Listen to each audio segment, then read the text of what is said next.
सचिन पायलट की सीट पर 18 दावेदार, गहलोत के लिए सर्वसम्मति से प्रस्ताव पास।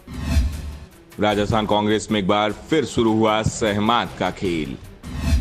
गहलोत समर्थक शांति धारीवाल की सीट पर भी दूसरा कोई दावेदार नहीं।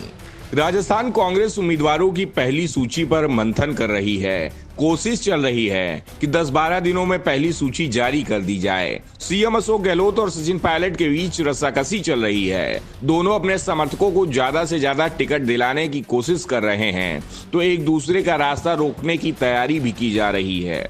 और इसमें फिलहाल अशोक गहलोत बाजी मारते दिख रहे हैं। पायलट को समर्थकों के लिए टिकट दिलाना तो मुश्किल होता दिखाई ही दे रहा है, साथ ही उनकी अपनी सीट भी मुश्किल में फंस गई है। टोंक, जहां से सचिन पायलट विधायक हैं, उसी सीट पर कांग्रेस के अंदर सबसे ज्यादा दावेदार सामने आ गए हैं, जिसमें से कई गहलोत समर्थक बताए जा रहे हैं और दावा किया जा रहा है कि पायलट की जगह अगर कांग्रेस ने उन्हें टिकट दिया तो आसानी से जीत जाएंगे। दरअसल सीएम अशोक गहलोत के साथ चली सियासी दावत के चलते सचिन पायलट और उनकी विधानसभा सीट टोंक हमेशा चर्चा में रहती है और इस बार भी ये चर्चा छिड़ी है कि मुख्यमंत्री अशोक गहलोत, गोविंद सिंह डोटासरा और शांति धारीवाल की सीट से कोई भी उम्मीदवार सामने नहीं आ रहा, जबकि सचिन पायलट के सामने जानबूझकर 18 लोगों को दावेदार बनाकर भेजा गया है। कांग्रेस के नेताओं का मानना है कि सचिन पायलट बड़े नेता हैं और केवल टोंक से ही उनकी पहचान नहीं है। फिर भी ब्लॉक स्तर से जो आवेदन मांगे गए तो कांग्रेस के 18 नेताओं ने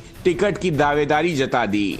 इन दावेदारों का कहना है अगर खुद सचिन पायलट किसी और सीट से चुनाव लड़ने को राजी हों तब इनके नाम पर विचार किया जाए। हालांकि सचिन पायलट ने कमेटी में खुद के लिए अभी तक आवेदन नहीं किया है। वैसे जितने लोगों ने टोंक सीट से टिकट मांगा है, सभी पायलट का समर्थन भी मांग रहे हैं। टिकट के दावेदार सुनील बंसल ने कहा, टोंक पर फैसला सचिन पायलट की सहमति से ही लिया जाएगा, जो होगा हमें मंजूर होगा।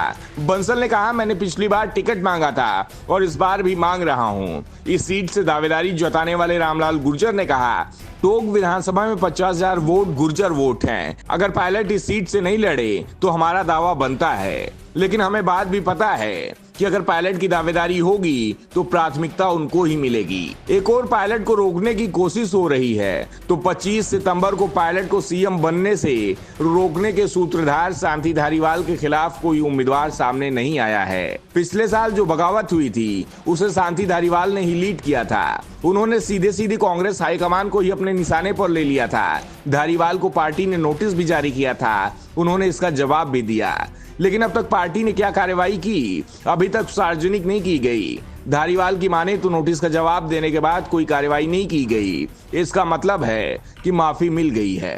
कोटा उत्तर सीट से शांति धारीवाल अपने बेटे अमित धारीवाल के लिए टिकट मांगा है और उनके समर्थन में विधानसभा से प्रस्ताव भी पारित करा दिया गया है। किसी नेता ने यहां से दावेदारी नहीं की है। प्रदेश के मुखिया मुख्यमंत्री अशोक गहलोत और उनके बेटे वैभव गहलोत के लिए भी सरदारपुर सीट के लिए प्रस्ताव सर्वसम्मति से पारित करा दिया गया है।